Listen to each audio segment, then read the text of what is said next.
Hey ho Pop Gengs! Pada tanggal 14 Oktober kemarin, Apple merilis smartphone terbaru mereka, iPhone 12. Penerus dari iPhone 11 ini memiliki kisaran harga sekitar 13,9 juta rupiah hingga 19,5 juta rupiah untuk varian iPhone 12 Pro Max. Nah, lewat smartphone teranyarnya ini, sekali lagi Apple menyajikan hal unik dengan tidak mengikutkan charger pada box penjualan, padahal harganya selangit dan dicibir banyak netizen. Tapi, meskipun dicibir, iPhone 12 tetap laku di pasaran. Bahkan, karena permintaan yang membeludak, produksi iPhone digenjot hingga 24 jam sehari dan membuat saham Apple meroket sebanyak 4,8% jelang perilisan. Nah, ini yang menjadi keunggulan Apple dalam lini bisnis teknologi.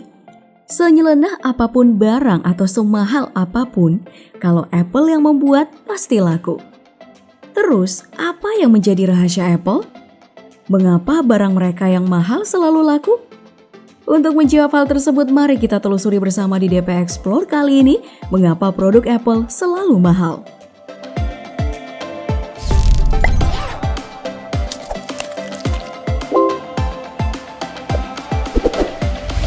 Sebelumnya mari kita flashback sebentar ke perjalanan Apple yang mulai dari sebuah garasi kecil hingga menjadi Apple Park bagai pesawat alien.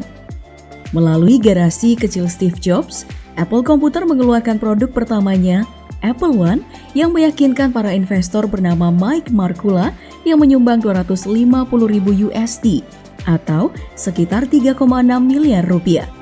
Dengan dana ini, terciptalah Apple II pada tahun 1977 yang menggemparkan dunia dengan visual berwarna dan juga aplikasi bernama Physical. Physical kini merupakan sebuah aplikasi mirip Excel yang menjadi hal paling diminati dunia perkantoran pada masa tersebut.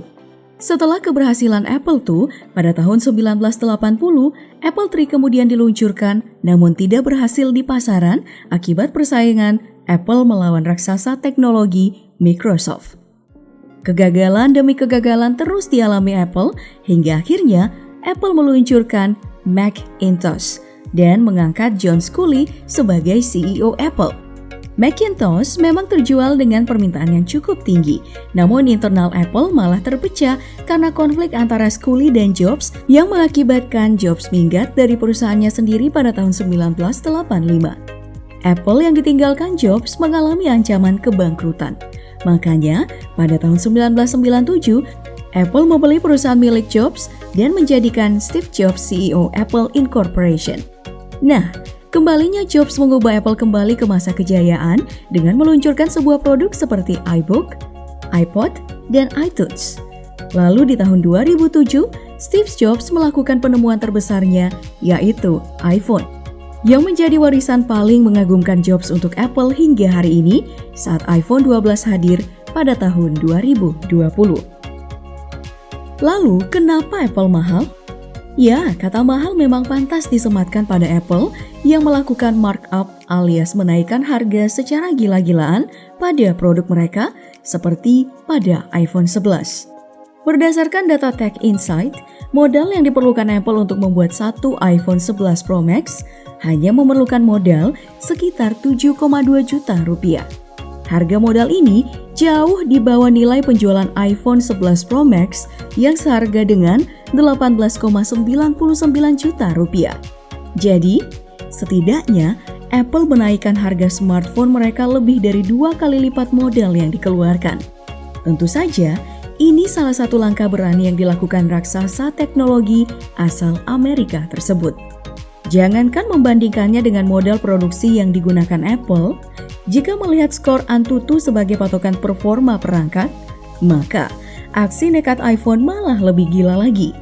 Skor Antutu iPhone 12 hanya menyentuh angka 564.899 poin jika dibandingkan dengan smartphone lain.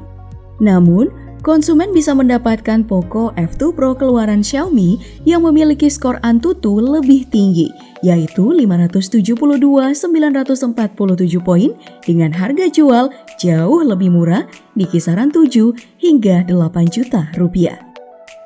Dari sini, kita bisa melihat betapa percaya dirinya Apple kalau dagangan mereka bakalan laku meskipun dihargai mahal.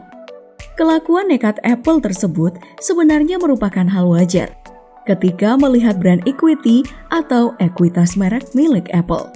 Brand equity merupakan nilai komersial yang berasal dari persepsi konsumen tentang nama merek produk tersebut, bukan dari produk itu sendiri. Simpelnya, karena barang tersebut milik Apple dan mempunyai logo Apple, maka barang itu diperlukan oleh konsumen. Dalam dunia bisnis pun, nilai merek Apple merupakan yang tertinggi dengan nilai 3.447 triliun rupiah atau setara dengan 30% aset Apple. Ya, tidak bisa dipungkiri, produk Apple memang mirip tas Gucci atau Hermes yang dianggap mewah. Makanya tidak jarang terjadi jika kamu menggunakan iPhone, maka kamu dianggap sukses. Nah, penilaian ini yang kemudian menjadikan iPhone sebagai barang berharga atau orang Apple menyebutnya nilai premium Apple. Tapi, bukan berarti Apple mahal hanya karena brandnya saja. Kemampuan Apple mengembangkan software juga harus diacungi jempol. Contohnya, jika kamu membandingkan performa Mac OS dan Windows, maka Mac dinilai jauh lebih stabil dibanding Windows. Atau iOS dinilai memiliki optimasi yang lebih baik dibanding Android. Operation system yang stabil ini yang mempertahankan loyalitas dari pengguna Apple karena jarang mengalami kesulitan dalam mengoperasikan barang milik Apple.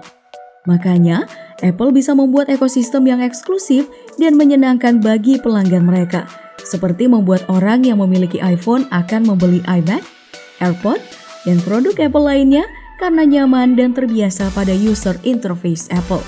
Nah, ekosistem ini yang dijaga Apple selama bertahun-tahun hingga menjadi salah satu perusahaan terkaya di Amerika dan juga perusahaan yang membuat kantong kamu jebol dengan sukarela.